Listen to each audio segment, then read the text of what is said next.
Isang litrato lang ang nagpabago sa kapalaran ng tatlong babae. Ang huling larawan, kuha noong 24 ng Setyembre 2005, 2:37 ng hapon, sa isang libis ng bundok Pulag. Magkakasama silang tatlo, nakangiti. Ngunit makalipas lang ang isang oras para silang bulang naglaho. Si Melissa Mel Reyes, 39, si Cecilia Celia Santos, 36, at si Katrina Cat de Leon, 33. Lahat sila ay mga bihasang miyembro ng Amihan Mountaineers, isang grupo ng mga mahilig umakyat ng bundok. Paanong ang mga taong ito na mahigpit sumunod sa mga alituntunin ng kaligtasan ay bigla na lang nawala? Ang pangako nilang bababa ng 4 ng hapon. Bakit hindi man lang sila tumawag o nag-text gayong napakaresponsable nila? 1:30 ng gabi nang i-report sila ng kanilang mga pamilya sa pulisya. Sinimulan agad ang paghahanap sa gabing iyon, ngunit wala ni isang bakas na natagpuan. Sigurado ba kayong umakyat talaga sila ng bundok? Maging ang pinuno ng search team ay nagpakita ng pagdududa. Malinaw na nakunan ng CCTV sa ranger station ng Mautopulag ang pagpasok nilang tatlo, pero pagkatapos noon, wala nang anumang naiwang bakas. Para bang tinangay sila ng hangin sa gitna ng kabundukan. Ngunit 6 na araw ang lumipas, isang backpack na natagpuan sa isang hindi inaasahang lugar ang nagpabago sa lahat.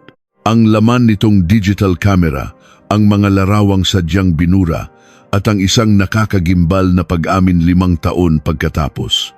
Halina't balikan natin ang misteryo ng pagkawala sa Mount Pulag noong 2005. Ito ang pagsasabuhay ng pagkawala. Unang kabanata, ang perpektong plano. Setyembre 20, 2005, Sabado, 5:05 ng umaga. Tumunog ang alarm sa cellphone ni Melissa Reyes sa kanyang kondo sa Quezon City. Si Mel, isang 39 sikataong gulang na propesor sa universidad, ay bumangon sa eksaktong oras gaya ng kanyang nakasanayan. 5 taon na siyang aktibo sa Amihan Mountaineers at linggo-linggong umaakyat sa mga sikat na bundok sa buong Pilipinas.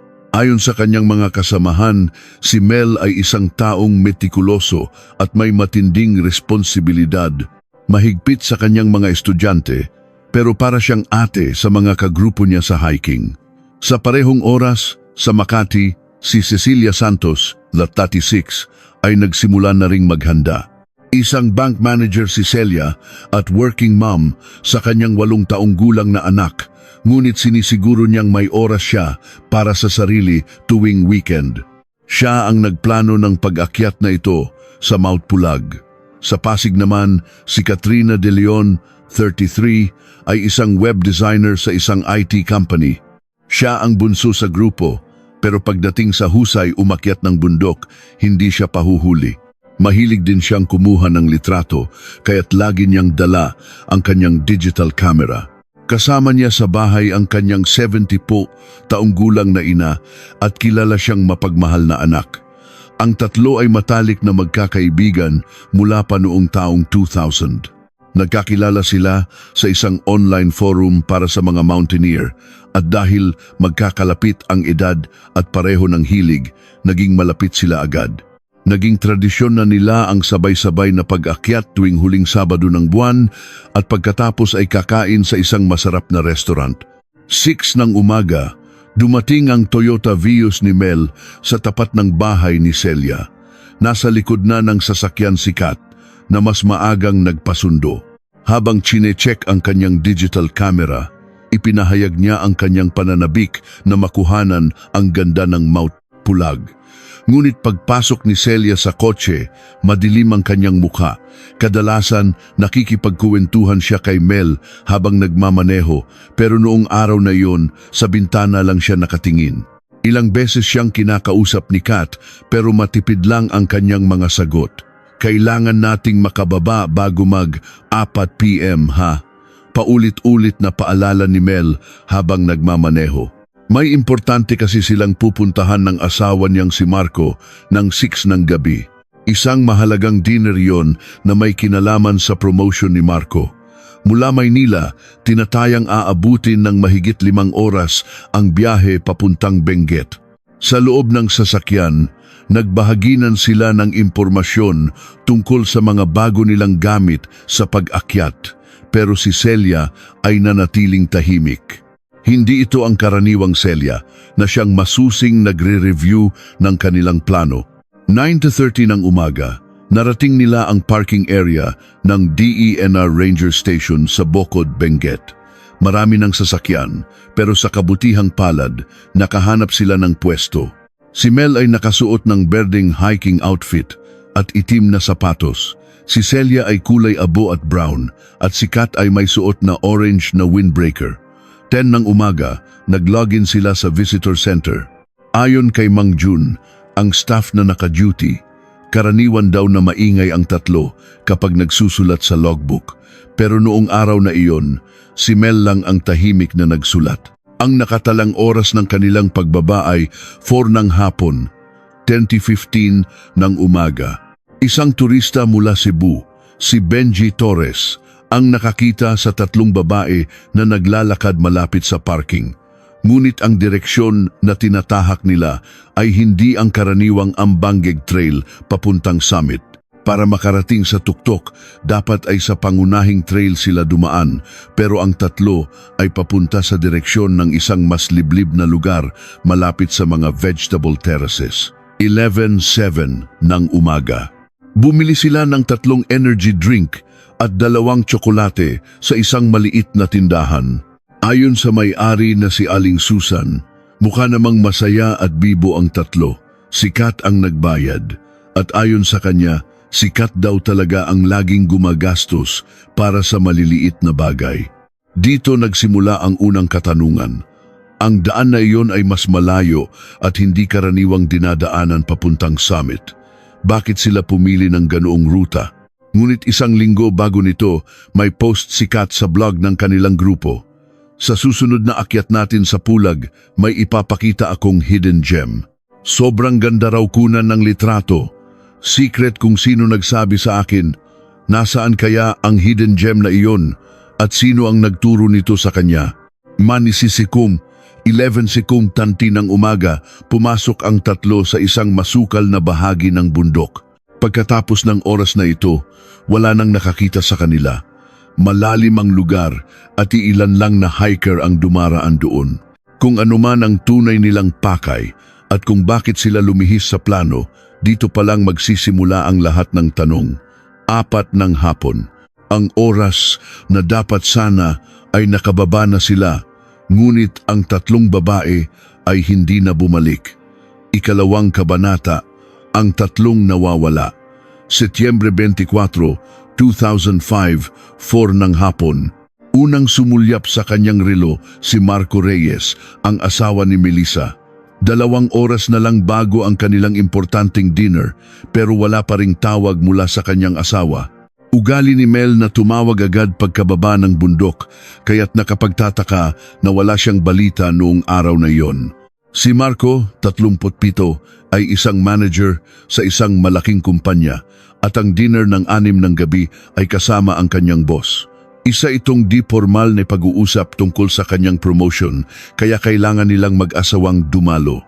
Sa parehong oras, si David Santos, asawa ni Cecilia, ay nasa parehong sitwasyon.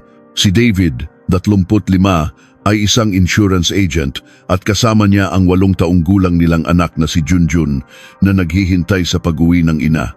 Nangako si Celia na uuwi ng 5 ng hapon dahil may parent-teacher meeting sila sa eskwelahan ni Junjun ng 7 ng gabi. Sa Pasig, sa bahay ni Katrina, naghihintay ang kanyang 70 taong gulang na ina, si Nanay Lita.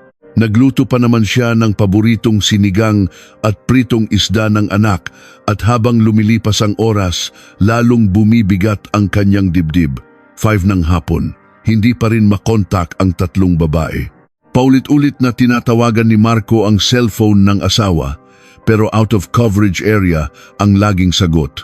5:30 ng hapon, unang kumilos si David.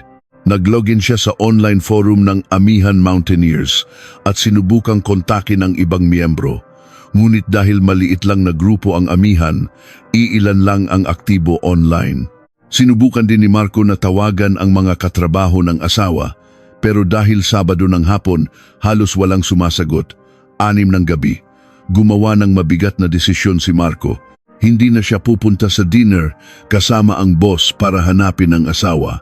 Isang mapanganib na desisyon iyon para sa kanyang career, pero mas mahalaga ang kaligtasan ni Mel. Ibinili naman ni David ang anak sa kapitbahay at nagpa siyang sumama kay Marco papuntang Benguet. 6:06 ng gabi. Si Nanay Lita ang unang tumawag sa pulisya. Yung anak ko po, sabi niya. 4 ng hapon ang uwi niya, pero hindi pa po siya tumatawag. Ngunit ang sagot ng pulis, kailangan munang lumipas ang 24 oras bago opisyal na maideklarang missing ang isang adult. 7 ng gabi. Dumating sina Marco at David sa Mauto Pulag. Madilim na noon at ipinagbabawal na ng park management ang night trekking. Sinalubong sila ng naka-duty na team leader na si Mang Cardo. Si Mang Cardo, 40, ay isang veteranong staff doon. Kinumpirma niya ang logbook. Malinaw na nakasulat doon ang pangalan ng 3 at ang nakatalang oras ng pagbaba ay 4 ng hapon.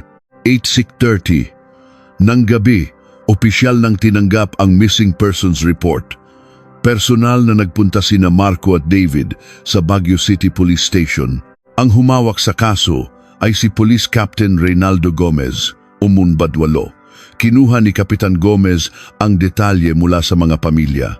Lahat daw ng 3 ay responsable at maingat at hindi kailanman nagpabaya sa usapan o hindi nagparamdam.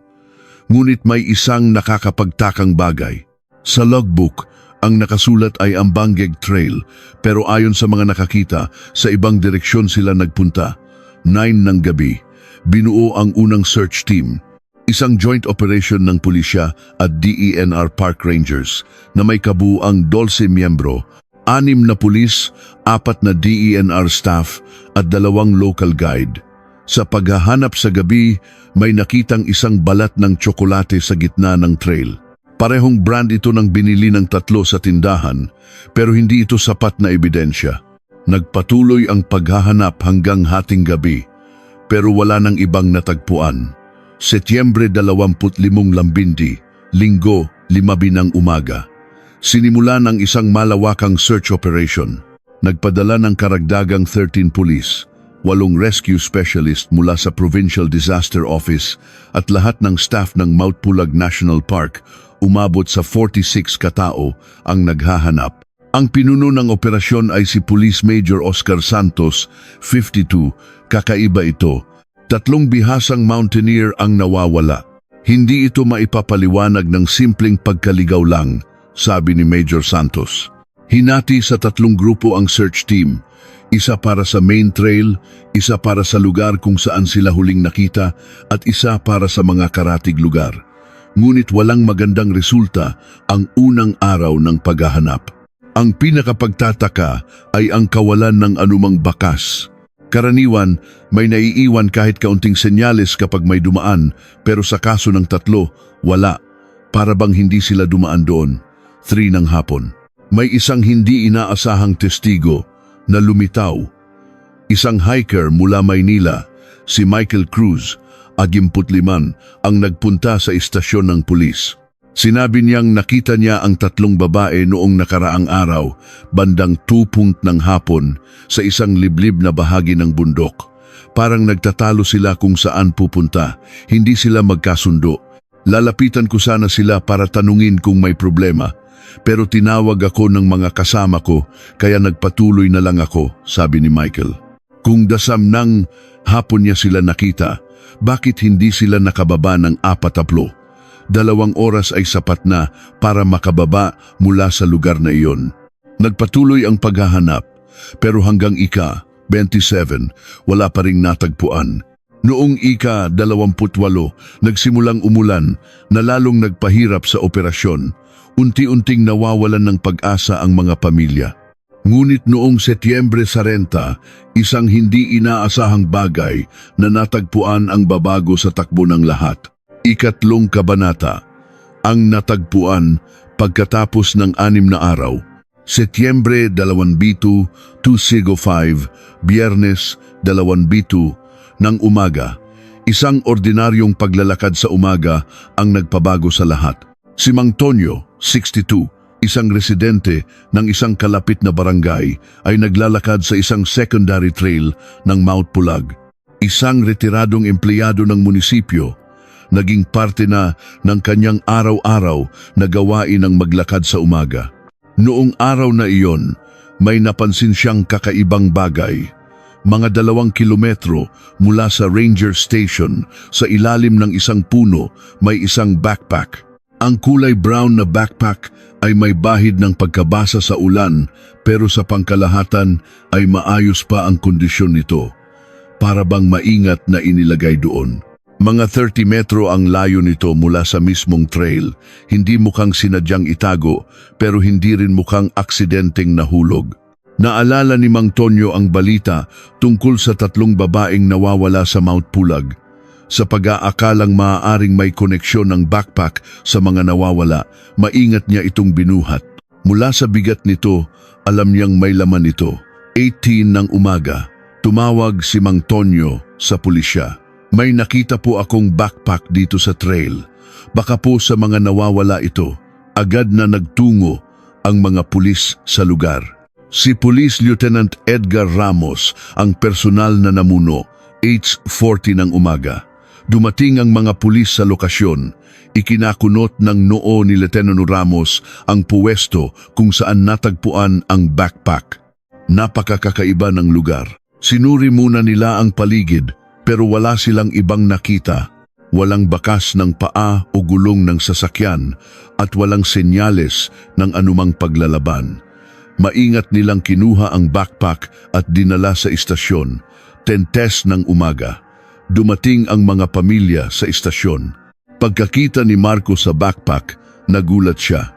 Sigurado siyang backpack iyon ng asawa niyang si Melissa.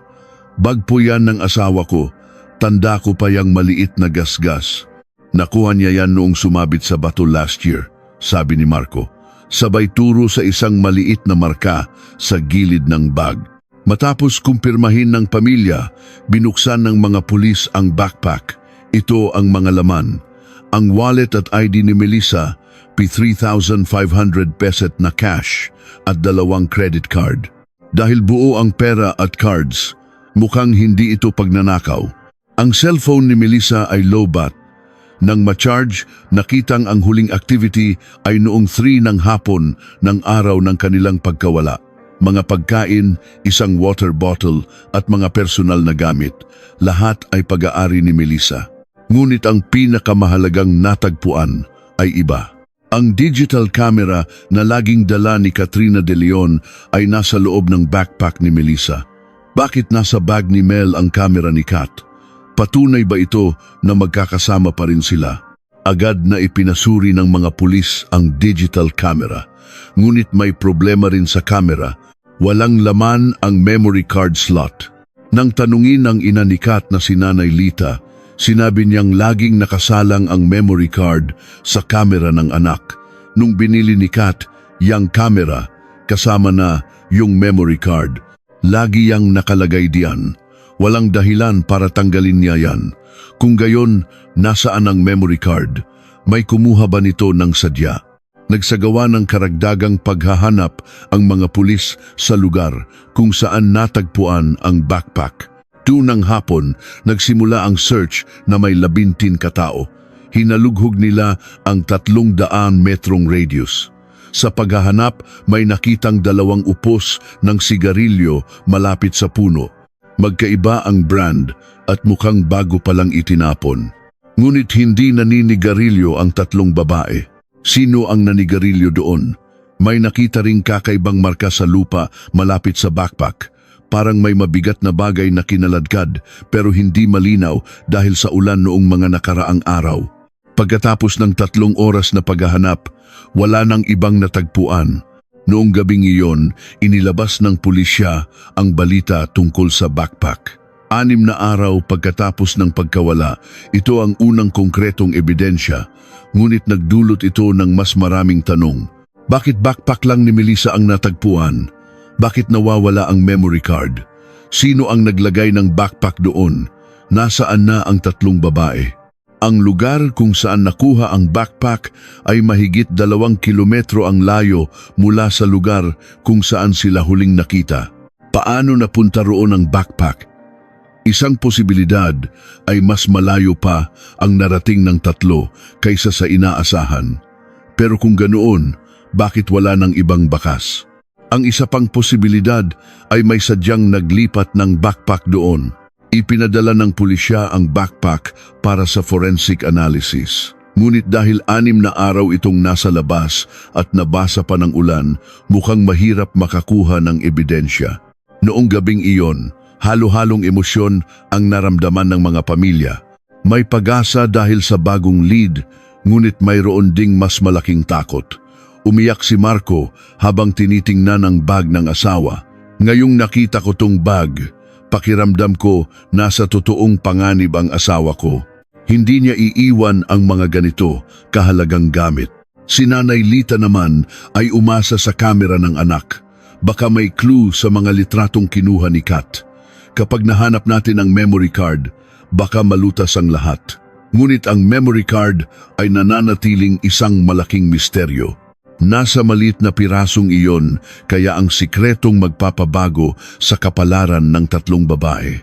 Mula Oktubre 1, babaguhin na ang direksyon ng paghahanap. Magsisentro na ito sa lugar kung saan natagpuan ang backpack. Nasaan na kaya ang tatlong babae? At kailan lilitaw ang nawawalang memory card? Ika-4 na kabanata, ang katotohanan sa loob ng kamera. Oktubre 4, 2005, Martes, 9 ng umaga. Isang hindi inaasahang tawag ang natanggap ng Baguio City Police. Isang 47 taong gulang na magsasaka mula sa isang barangay sa Bocod, si Mang Isko, ang nag-report na may nakita siyang kakaibang bagay sa kanyang taniman. Kagabi po, habang nililinis ko yung gulayan ko, may nakita akong maliit na plastik na nakasiksik sa lupa. Akala ko basura lang. Pero nung tiningnan kong maigi, parang galing sa electronics. 30 taon nang magsasaka si Mang Isko. Ang kanyang taniman ay mga 12 kilometro ang layo mula sa Mount Pulag sa isang liblib na lugar. Agad na nagtungo si Lieutenant Ramos sa lokasyon. Ang natagpuan ni Mang Isko ay isang maliit na memory card, isang SD card na karaniwang ginagamit sa mga digital camera. Kalahati nito ay nakabaon sa lupa at sa unang tingin mukhang may sira na. 11 ng umaga. Dinala ang memory card sa istasyon. Isang digital forensic expert, si G. Leo Villanueva. Ang naatasang mag-recover ng data, si G. Villanueva, 42, ay mula sa Regional Cybercrime Unit at may higit 10 taong karanasan sa pag-recover ng mga sirang digital storage. Noong 2005, hindi pa ganoon katibay ang mga SD card.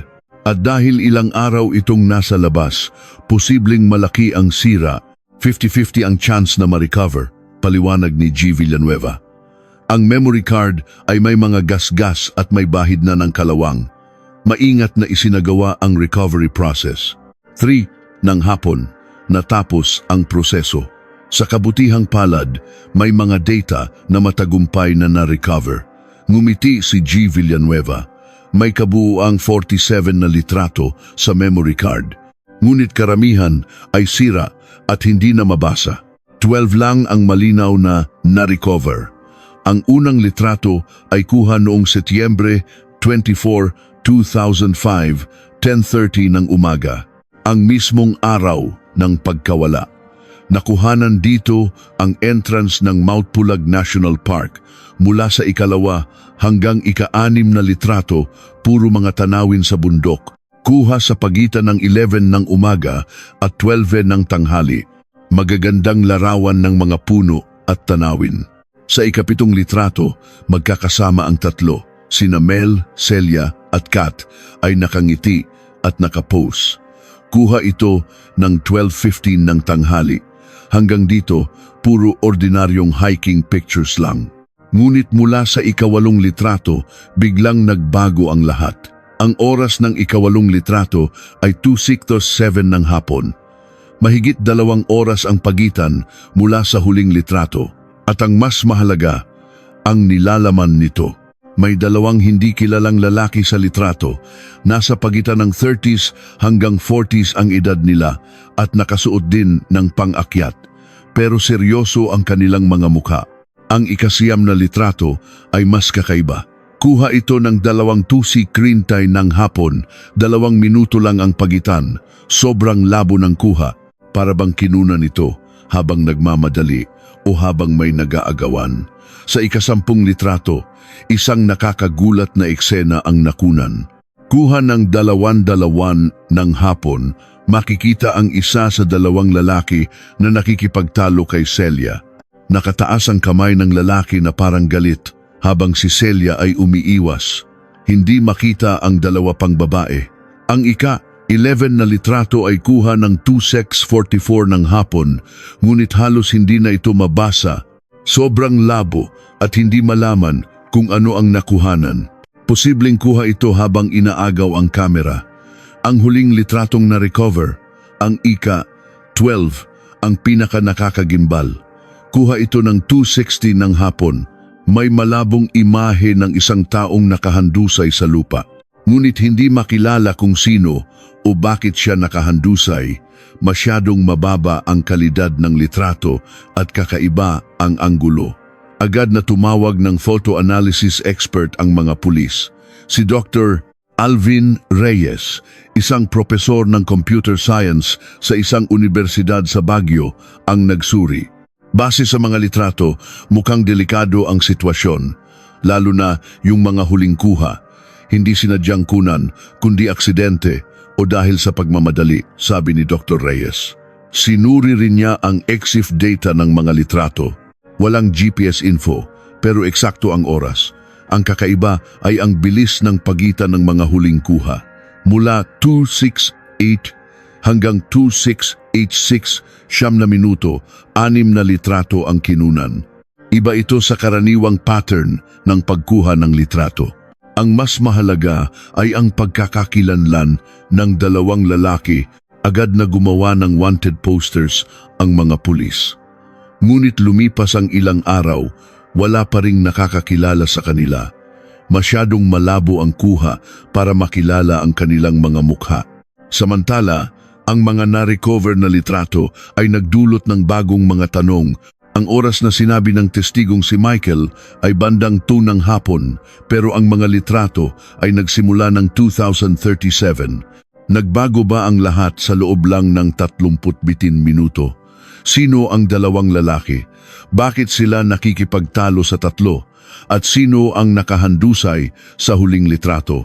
Ang pagkatagpo sa memory card ay nagbigay linaw sa maraming bagay, pero kasabay nito, nag-iwan ng mas maraming misteryo. Noong Oktubre 1 may isang hindi inaasahang tip na dumating. Ano kaya ito? Ika-5 kabanata, ang nakatagong motibo. Oktubre Manosigo Dolasigo Fifco, Miyerkules Dolasigo ng hapon. Isang hindi inaasahang bisita ang dumating sa Baguio City Police. Siya si Alex Mendoza, 37, isang dating miyembro ng Amihan Mountaineers. May alam po ako tungkol sa 3 nawawala, sabi ni Alex, na halatang kinakabahan. Nanginginig ang kanyang mga kamay at ilang beses siyang nautal. Si Alex ay isang IT developer sa Maynila. Naging miyembro siya ng Amihan mula 2003 hanggang unang bahagi ng 2005, pero bigla siyang umalis noong Marso. Inimbitahan siya ni Lieutenant Ramos sa isang interrogation room. Bakit ka umalis sa grupo? Nag-alinlangan si Alex bago sumagot. Sa totoo lang po, may problema sa loob ng grupo. Ayon sa kanyang testimonya, may issue sa pera sa loob ng grupo. Sa labas, mukhang masaya ang Amihan, pero may nakatagong hidwaan. Si Miss Celia po ang treasurer at last year pa lang may mga usap-usapan ng may problema. Hindi ko alam ang eksaktong halaga, pero parang may ilang 100,000 piso na nawawala. Ngunit hindi ito pinag-usapan ng hayagan. Sinubukan daw itong ayusin ng tahimik para mapanatili ang pagkakaisa ng grupo. lalo na sina Mel at Kat. Sinubukan daw nilang protektahan si Celia. Sobrang close po kasi nilang tatlo, kaya walang ibang miyembro na gustong magsimula ng gulo. Kaya ako, umalis na lang, sabi ni Alex. Nagpatuloy si Alex sa mas nakakagulat na testimonya. Nalaman ko lang po nang hindi sinasadya. Si Miss Celia nangutang daw po sa mga loan shark. Loan shark? Si Celia ay isang bank manager na may stabiling trabaho. Bakit siya mangungutang sa mga 5,006? Ayon kay Alex, nalugi daw ng malaki si Celia sa isang investment. Mula huli ng 2004 hanggang umpisa ng 2005, hindi maganda ang takbo ng market. Doon daw po siya nagkamali at nabaon sa utang ng milyon-milyon. Dahil hindi na makautang sa bangko, napilitan si Celia na lumapit sa mga impormal na nagpapautang. Kaya siguro, yung pondo ng grupo, ginamit niya muna panandalian, balak niyang bayaran, pero lalo lang lumala ang sitwasyon. Nagbigay pa ng mas konkretong impormasyon si Alex. May narinig daw siya tungkol sa grupo ng mga loan shark na pinagkakautangan ni Celia. Hindi ko matandaan ng eksaktong pangalan, pero isang sindikato raw po na nag-ooperate sa Central Luzon. Yan, parang agilagang o isang bagay na ganoon. Agad na nagsimulang mag-imbestiga ang mga pulis tungkol sa agilagang. Bukod dito, sinabi ni Alex na noong umaga ng pagkawala, nakatanggap siya ng isang kakaibang tawag mula kay Celia. Mga 8 a.m. po yun. Nagulat ako kasi bigla siyang tumawag. Ilang buwan na kaming hindi nag-uusap. Ano ang sinabi sa tawag? Nanginginig po yung boses niya. Si Miss Celia po, kalmado at composed na tao yan, pero iba siya nung araw na yon. Nang tanungin kung ano ang pinag-usapan, inalala ni Alex. Sabi niya, pag may nangyaring masama, tumawag daw ako sa pulis. Tinanong ko kung bakit, pero sabi niya, just in case lang daw. Tapos iniba niya yung usapan. Sinabi raw ni Celia na may importante siyang gagawin noong araw na iyon, pero hindi niya sinabi kung ano. Sa huli, sabi niya, ingat ka. Tapos binaba na niya. Ngayon ko lang naisip, parang may masama na siyang kutob. Kinumpirma ng pulisya ang call log ni Alex. Totoong may tawag mula sa numero ni Celia noong Setyembre 24:12 ng umaga. Ang tawag ay tumagal ng 3 minuto at 47 segundo. Dahil sa bagong impormasyong ito, binago ng pulisya ang direksyon ng investigasyon. Mula sa isang simpleng aksidente sa bundok, naging isang kaso na posibleng may kinalaman sa pera. Oktubre 11, isa pang testigo ang lumitaw. Isa ring dating miyembro ng grupo, isang 25 taong gulang na babae na si Jenny. Last year po, mga bandang Burr months, nagbago si Celia. Dati, masayahin siya, pero bigla siyang naging tahimik at malungkot. Nagbigay pa ng halimbawa si Jenny. Sa mga get-together namin, madalas siyang lumalabas para sumagot ng tawag at tuwing pagbalik niya, laging madilim ang mukha niya. Tapos matutulala na lang siya. Binanggit din ni Jenny ang pagbabago kina Mel at Kat. Minsan, sinabi sa akin ni Ma'am Mel na natural lang na tulungan mo ang kaibigan mo kapag nasa problema siya. Hindi ko naintindihan noon, pero ngayon, alam ko na. Sinimulang suriin ng pulisya ang financial records ni Celia. Mula sa kanyang bank accounts at credit card statements, isang nakakagulat na katotohanan ang lumabas.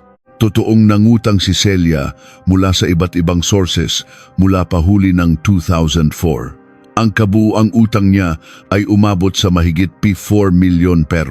Isang halagang mahirap bayaran para sa sahod ng isang 36 taong gulang na bank manager. May nakita ring ebidensya ng pag-withdraw mula sa account ng Amihan Mountaineers.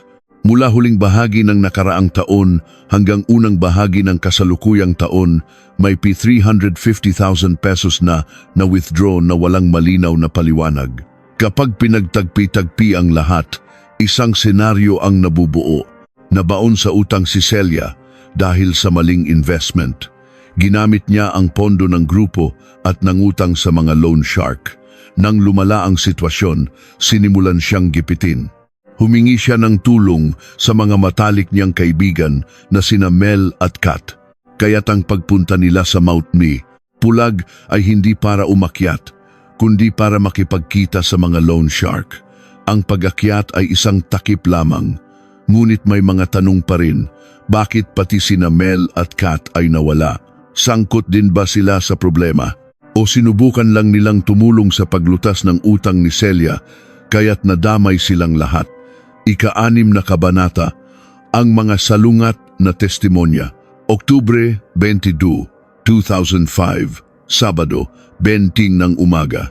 Isang kagyat na sitwasyon ang bumulaga sa Baguio City Police. Habang muling sinusuri ang mga nakalap na testimonya, may mga seryosong kontradiksyon na lumabas. Si Lieutenant Ramos ay tumayo sa harap ng whiteboard at muling inayos ang lahat ng testimonya ayon sa oras. May hindi nagtutugma, seryosong sabi niya. Ang unang kontradiksyon ay sa oras ng pagkita. Sinabi ng turistang taga Cebu na si Benji na nakita niya ang tatlo bandang 10:15 ng umaga malapit sa parking. Sinabi naman ng may-ari ng tindahan na si Aling Susan na 11:07 ng umaga bumili ang tatlo.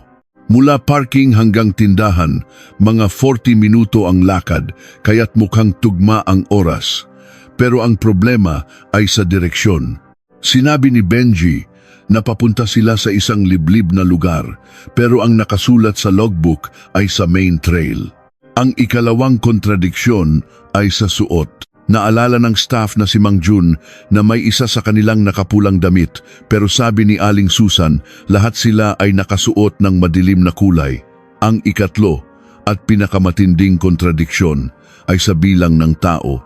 Sinabi ni Michael Cruz na 3 babae ang nakita niya bandang duto ng hapon. Pero sa na-recover na litrato, duto nantu nandabali puto ng hapon, may 2 lalaki na silang kasama. Nagbago ba ang lahat sa loob lang ng 30 minuto? Ipinatawag muli ni Lieutenant Ramos ang lahat ng testigo. Oktubre 23, Linggo, unang dumating si Benji. Nang hilinging alalahanin ang mga nangyari 1 buwan na ang nakalipas, mukha siyang nag-aalangan. 1 buwan na po kasi, hindi ko na matandaan ng eksakto, sabi niya, walang kasiguraduhan sa boses. Sa huli, binawi niya ang kanyang testimonya. Sobrang dami po kasing hiker noon. Maraming grupo ng mga babae na magkakaedad. Hindi na po ako sigurado kung sila nga ba talaga yung nakita ko. Oktubre 24, Lunes. Muling in-interview si Aling Susan. Napakadami po kasing customer noon. Peak season po kasi. 3 beses po ang dami ng tao. Mga 11 ng umaga, may pila na po. Sigurado si Aling Susan sa oras sa resibo, pero hindi na siya sigurado kung sino mismo ang mga bumili. Oktubre 25, Martes. Ang pangunahing testigo, si Michael Cruz, ang sumalang. Malaki rin ang ipinagbago ng kanyang testimonya. Inisip ko pong mabuti, baka hindi naman sila nagtatalo, baka normal na usapan lang, at ang pinakamahalaga ay tungkol sa oras. Hindi po ako tumingin sa relo. Dahil katatapos ko lang mananghalian, inisip ko lang na mga 2 p.m. na, pero pwede rin pong 1:30 p.m. yun, o baka 3 p.m. Lalo lang nalito ang mga pulis. Ang mga testimonya na naging pundasyon ng kanilang investigasyon ay isa-isang nawalan ng kredibilidad. Oktubre 26, Miyerkules. Masusing sinuri ng mga pulis ang cell site records ng mga cellphone nang nawawala. Noong 2005, hindi pa uso ang GPS sa cellphone, pero sa pamamagitan ng cell site, matutukoy ang tinatayang lokasyon. Isang team mula sa isang telco ang nagsagawa ng analysis. Noong 2005, hindi pa ganoon kadami ang cell sites, lalo na sa mga bundok. Pero matutukoy natin ang general area, sabi ng lead technician. Ang resulta ay nakakagulat. Ang cellphone ni Melissa ay huling kumonekta sa isang cell site malapit sa bundok ng 11:30 ng umaga. Ang kay Cecilia naman sa parehong cell site ng 12:15 ng tanghali. Ngunit ang cellphone ni Katrina ay ibang-iba. 1:30 ng hapon, kumonekta ito sa isang cell site sa ibang lugar. Isang lugar sa kabilang bayan, mga 12 kilometro, ang layo mula sa Mount Pulag. Kakaiba, kung magkakasama sila, dapat sa iisang cell site lang sila konektado. Pero yung phone ni Miss De Leon, sa ibang lugar nagkasignal. Ang mas kakaiba ay ang mga sumunod na record. Ang phone ni Kat ay bumalik malapit sa Mautu. Pulag ng 2:20 ng hapon at 2:27 ng hapon, tuluyan nang nawala ang signal. Halos eksakto ito sa oras ng huling litrato, 2:26 ng hapon. Nagdulot ng bagong tanong ang cellphone records. Magkakasama ba sila buong oras? O naghiwalay sila at nagkita muli? Ano ang nangyari sa loob ng isang oras na nasa ibang lugar ang phone ni Kat? Oktubre 21, Biyernes. May isa pang mahalagang natuklasan habang muling sinusuri ang mga CCTV tape mula sa park entrance. May isang eksenang nakaligtaan. Bandang 1:30 ng hapon, isang itim na AUV, Asian Utility Vehicle, ang nakunang papalabas ng parke. Malabo ang plaka pero mukhang may mga sakay sa likod. Nang suriing mabuti ang video, mukhang 4 na tao ang sakay ng sasakyan. 2 sa harap, 2 sa likod. At ang mas interesante ay ang oras. Ang 1:06 ng hapon ay eksaktong oras kung kailan nagkasignal ang phone ni Kat sa ibang bayan. Nasa sasakyan kayang iyon si Kat? Kung oo, sino ang 3 pang kasama niya? Sinubukang itrace ng pulisya ang sasakyan. Ngunit dahil malabo ang plaka at karaniwan ng modelo, nahirapan sila. Nagkaroon ng briefing si Lieutenant Ramos. Base sa lahat ng ebidensya, mukhang may mahalaga tayong nakakaligtaan. Kailangang pumasok sa bagong yugto ang investigasyon, ngunit hindi nila alam kung saan magsisimula. Hindi na mapagkakatiwalaan ang mga testimonya at kulang ang pisikal na ebidensya. Ang pattern na ipinapakita ng cellphone records ay lalong nakakalito. Ano ba talaga ang nangyari sa Mount Pulag noong araw na iyon? Dumating ang Nobyembre. Nagpatuloy ang paghahanap pero wala nang bagong natagpuan. Naging questionable ang mga testimonya at wala nang bagong ebidensya. Nanlumo ang mga investigador. Hindi naman sila pwedeng maglaho na lang sa hangin. Nasaan man sila, buntong hininga ni Letente Ramos. Araw-araw na pumupunta ang mga pamilya sa istasyon pero wala silang bagong balitang naririnig. Nag-indefinite leave si Marco sa trabaho. Paulit-ulit na nagsisinungaling si David sa kanyang anak na malapit nang umuwi ang nanay niya. Pagsapit ng 2006, napilitan ng pulisya na bawasan ang mga tauhan sa kaso. Marami pang ibang kasong dumarating at hindi nila maaaring ituon ang lahat sa iisang kaso. Naintindihan daw ng mga pamilya pero bakas sa kanilang mga mata ang kawalan ng pag-asa. Mabilis na lumipas ang panahon. 2007, 2008, 2009, unti-unting nakalimutan ng publiko ang kaso. Hindi na rin ito binalita ng media at naging isa na lang sa mga cold case file. Naging formalidad na lang ang pagsusulat ng regular na report. Sa katotohanan, halos tumigil na ang investigasyon. Tanggap na ng lahat na minsan may mga katotohanang hindi na kailanman malalaman. Lumipas ang 5 taon. Ngunit noong Hulyo 2010, isang hindi inaasahang tawag ang muling babago sa lahat. Ika-7 kabanata, ang pag-amin pagkatapos ng 5 taon. Hulyo 15, 2010, Huwebes, 3 ng hapon. Isang tawag ang natanggap ng Baguio City Police. 5 taon na ang lumipas. Ang kaso ng pagkawala ng 3 babae ay tahimik nang nakatago sa mga cold case file.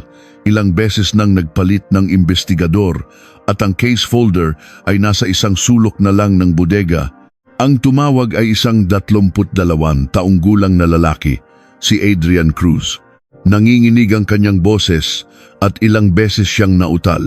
Yung kaso po noong 2005 sa Mount Pulag, iniimbestigahan pa po ba? Ang kasalukuyang humahawak sa kaso, si Police Senior Inspector Marlon David, 42, ang sumagot sa tawag. Ano po ang alam ninyo, sir? Nag-alinlangan si Adrian. Pwede po bang personal tayong mag-usap? Mahirap po kasing sabihin sa telepono. 5 ng hapon, dumating si Adrian sa istasyon. Mga 5'9" ang taas, payat at maputla ang mukha.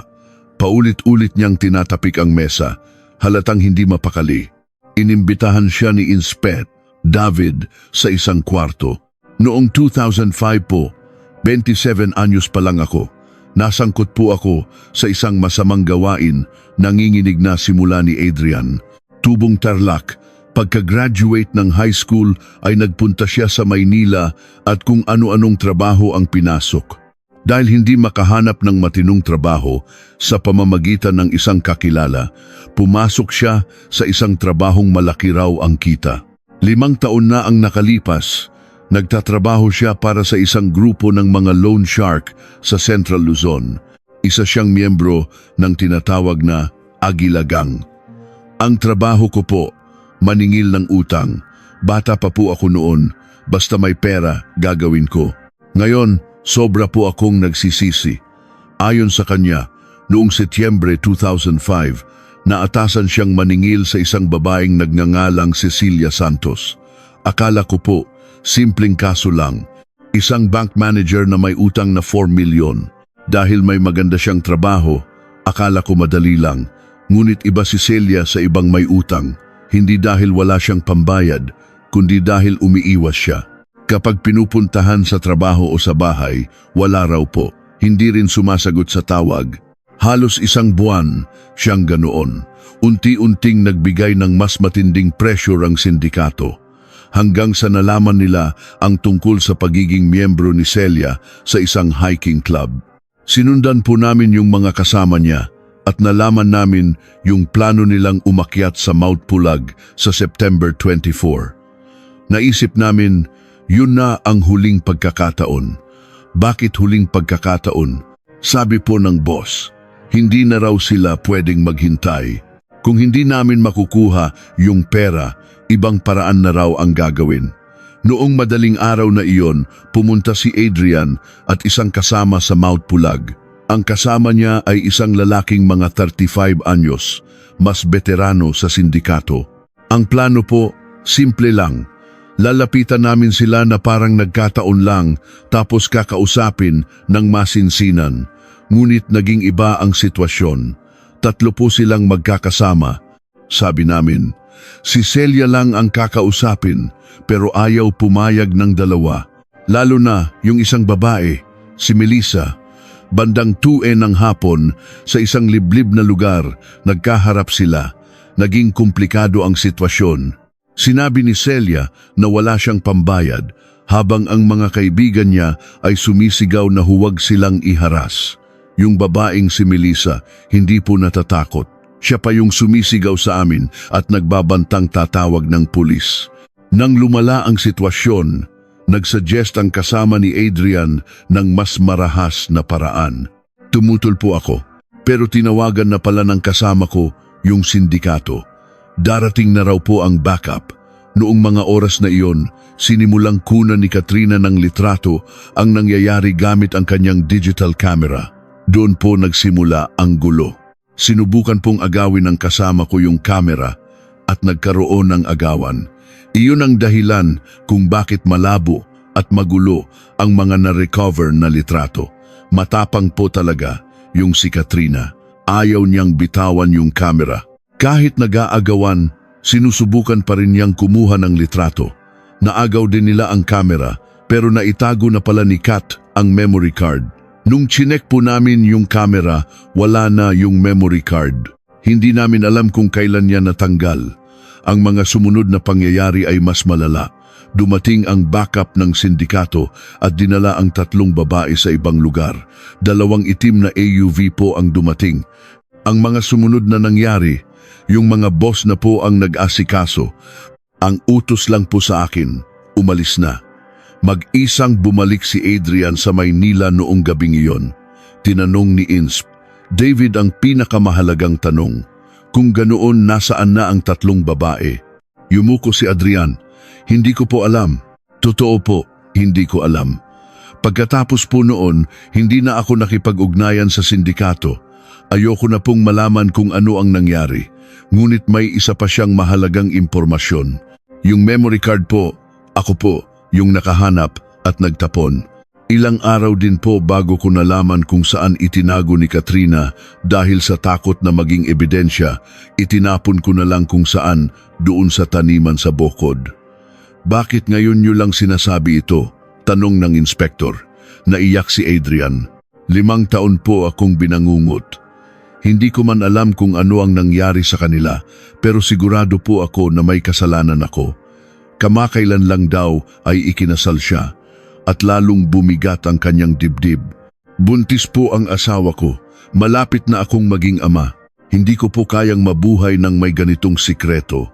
Ang testimonya ni Adrian ay nagbigay linaw sa maraming bagay. Ngunit ang pinakamahalaga ay nananatiling misteryo. Kung ano ang nangyari sa tatlo pagkatapos at kung nasaan sila ngayon ay hindi pa rin alam. Batay sa testimonya ni Adrian, muling binuksan ng pulisya ang investigasyon sa Aguila Gang. Ngunit 5 taon na ang lumipas. Ang sindikato ay posibleng nabuwag na o lumipat ng lugar at mahirap nang hanapin ang mga sangkot. Patawad po. Dapat sinabi ko na 5 taon na ang nakalipas, pero sobrang takot po ako noon, paulit-ulit na sabi ni Adrian. Ngunit hindi pa tapos ang lahat. Kung ang kanyang pag-amin ay magiging susi sa paghahanap sa 3 babae o magiging simula lang ng panibagong misteryo, walang nakakaalam. 8 kabanata, ang mga naiwan, Agosto 2010, 1 buwan pagkatapos ng pag-amin ni Adrian. Itinuon ng pulisya ang lahat ng lakas sa pagtugis sa Aguila Gang. Ngunit sapat na ang 5 taon para burahin ang lahat ng bakas. Ang itinuturong leader ng sindikato ay namatay sa isang car accident noong 2008. Ang mga pangunahing miyembro ay hindi na mahanap. Ang iba ay pinaniniwala ang nasa ibang bansa na. Ang kasama ni Adrian, ang 25 anyos na lalaki, ay hindi na nakilala. Posibleng alias lang ang gamit niya sa sindikato. Hindi na itago ni Inspe, David, ang kanyang pagkadismaya. Ngayon ko lang naramdaman kung gaano kabigat ang 5 taon. Nawala ang ebidensya, lumabo ang mga alaala at nagkawatak-watak ang mga tao. Setyembre 24, 2010. 5th anibersaryo ng pagkawala. Nagtipo ng mga pamilya sa Baguio City Police. Si Marco ay 42 anyos na. Marami ng puting buhok at malalalim na ang mga guhit sa mukha. Gusto ko lang malaman kung buhay pa ba ang asawa ko o hindi na. Itong kawalan ng kasiguraduhan ang pinakamahirap. Si David ay 40 anyos na. Ang anak niyang si Junjun ay 13 na at alam na niyang hindi na babalik ang kanyang ina. Minsan, tinatanong ako ng anak ko, iniwan ba tayo ni Mama? Hindi ko alam kung ano ang isasagot ko. Si Nanay Lita, 79 anyos na, ay naka-wheelchair na. Kung patay na si Kat, gusto kong malaman. Para matahimik na ang kalooban ko, itong paghihintay ang pinakamahirap sa lahat. Nangako ang pulisya na ipagpapatuloy ang investigasyon, pero alam ng lahat, wala nang gaanong magagawa. 2011, ang kaso ay inilagay sa kategoryang long-term cold case. Nagpalit na naman ng investigador at ang case file ay ibinalik sa bodega. 2012, nag-asawang muli si Marco. Matagal niyang tinanggihan ang mga payo ng kaibigan pero hindi na niya kaya mag-isa. Naintindihan ng bago niyang asawa ang kanyang nakaraan. At tuwing Setyembre 24, sabay silang bumibisita sa Benguet, Liangchen ng Ishiwu. May natagpo ang mga buto sa isang kabundukan sa Cordillera. Sandaling umasa ang mga pamilya, ngunit pagkatapos ng DNA test, napatunayang hindi ito tugma. Muli silang nanlumo. 2018, pumanaw si Nanay Lita hanggang sa huling hininga. Pangalan ng anak ang kanyang binabanggit. Isang inang pumanaw habang naghihintay. 2020. Isang huling panayam kay Adrian. Habang buhay kong dadalhin ang konsensya ko. Nasaan man sila ngayon, dapat pinigilan ko ang nangyari noon. Patuloy pa rin daw siyang binabangungot, lalo na tuwing Setyembre 2025. Ngayon, 20 taon na ang nakalipas mula nang mangyari ang insidente. Si Marco ay 57 anyos na. Payapa siyang namumuhay kasama ang kanyang pamilya, ngunit ang alaala ng una niyang asawa ay mananatili sa isang sulok ng kanyang puso. Si David ay 17 na. Ang anak niyang si Junjun ay 33 na, may asawa at unang anak. Kung nalaman lang ni Celia na magiging lola na siya, siguradong sobrang saya niya. Ang kapatid na lalaki ni Katrina ang nag-iingat sa kamera ng ate niya. Wala man itong memory card, ito ang pinakapaboritong gamit ng kanyang ate. Sa isang bahagi ng Mount Pulag, may isang maliit na marker. Itinayo ito ng mga pamilya, pero nilalagpasan lang ito ng mga turista. Iilan na lang ang nakakaalam kung ano ang nangyari doon. 20 taon na ang nakalipas. Ang case file ay nananatiling unsolved. Walang prescription period ang mga kaso ng pagkawala. Ngunit sa katotohanan, halos imposible nang malutas ang kasong ito. Nawala ang ebidensya, nagkalat ang mga testigo, at lumabo na ang mga alaala. Minsan, may mga misteryong hindi na kailanman malulutas. May mga katotohanang hindi na maaabot, gaano man kasidhi ang pagsisikap. Noong Setyembre 24, 2005, sa Mount Pulag, nawala ang 3 babae, Melissa Reyes, Cecilia Santos, Katrina De Leon. Kung nasaan sila, kung ano ang sinapit nila, hindi pa rin natin alam. Ngunit isang bagay ang sigurado, may mga taong patuloy na umaalala sa kanila. Ang kanilang mga pamilya ay patuloy na naghihintay. Dahil hanggat hindi kumpirmado ang kanilang pagpanaw, hindi nila maaaring bitiwan ng pag-asa. Iyon ang kapalaran ng mga naiwan. Makalipas ang 20 taon, ang 2005 Mount Pulag disappearance case ay nananatiling isang misteryo. Kung ano ang eksaktong nangyari noong araw na nawala ang 3 babae, walang nakakaalam. Ang mga lalaki sa litrato, ang agilagang, ang pag-amin ni Adrian, maraming mga pahiwatig. Pero hindi nito naituro ang tiyak na katotohanan. Ang kasong ito ay nag-iiwan ng mabibigat na tanong sa ating lipunan. Una, gaano kalaking panganib ang maaaring idulot ng problema sa pera? Ang trahedya ni Celia ay hindi lang problema ng isang tao. Noong 2005, marami ang sumubok sa mga investment at ang mga nabigo ay nabaon sa utang sa mga 5,006. 20 taon na ang lumipas, patuloy pa rin ang investment craze. Ang mga ilegal na pagpapautang ay nariyan pa rin. Nagbago lang ng anyo pero hindi ng kalikasan. Ikalawa, ano ang kahulugan ng pagkakaibigan at pagdadamayan? Sina Melissa at Katrina ay sumuong sa panganib para sa kanilang kaibigan. Ang kanilang pagkakaibigan ay dalisay, ngunit ang resulta ay trahedya. Minsan, ang paghingi ng tulong sa mga eksperto ang tunay na tulong. Ang isang matapang na pag-report ay maaaring makapigil sa mas malaking trahedya. Ikatlo, ang limitasyon ng sistema ng investigasyon sa mga kaso ng pagkawala. Kapag napalagpas ang golden time ng initial response, maaaring manatiling misteryo ang isang kaso.